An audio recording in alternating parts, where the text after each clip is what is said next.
جادو، آسیب، جنات، شیاطین، آج کی فضا میں اس کا دور دورہ ہے۔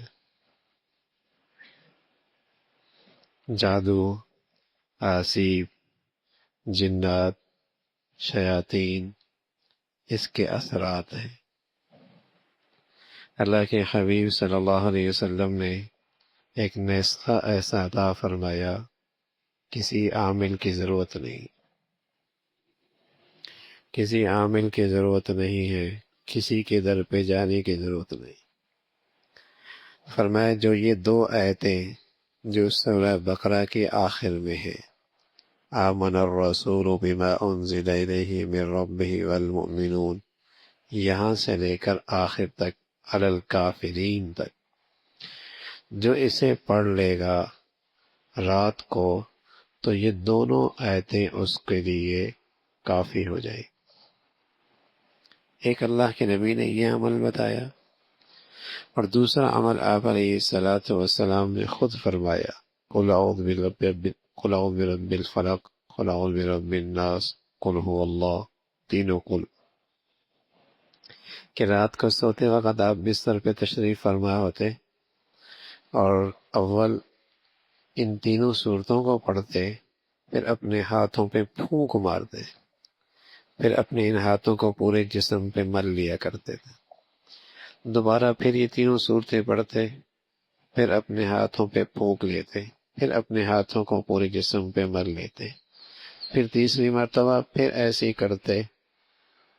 اللہ کے نبی صلی اللہ علیہ وسلم نے اپنے ارشاد سے بھی اور اپنے عمل سے بھی جادو سے، آسیب سے، جنات سے، شیاطین سے، حاسدین سے، نظر بد سے حفاظت کا امت کو نسخہ دے دیا۔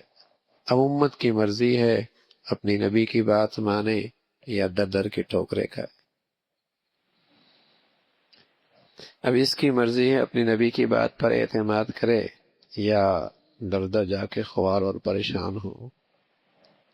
کہیں جاتا ہے وہ اسے اور بدگمانی میں مبتلا کر دیتا، فلاں نے کیا ہوگا، اس کے پاس وہی آئی ہے کیا؟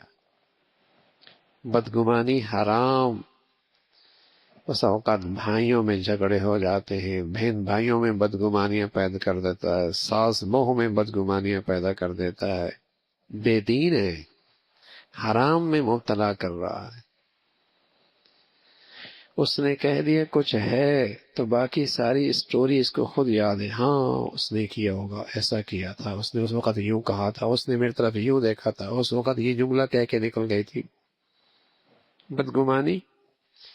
اور بعض نادان تو اشارہ بھی کر دیتے، ساس نے کیا ہوگا،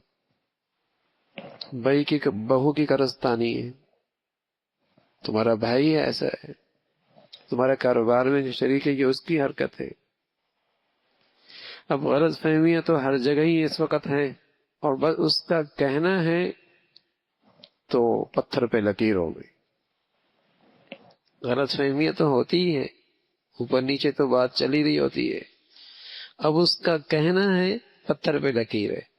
اب کوئی آدمی ہزار سمجھائے اس نے نہیں کیا ہو، بھائی اس نے نہیں کیا ہے، مجھے پتا ہے، مجھے پتا ہے۔